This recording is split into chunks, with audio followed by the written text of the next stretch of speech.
சிந்தனை நீ பாதி நான் பாதியாய் கோர்க்கின்ற பாசந்தனை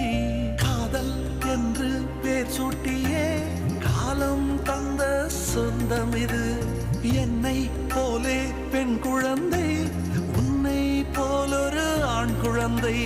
நாம் வாழ்ந்த வாழ்வுக்கு சான்றாவது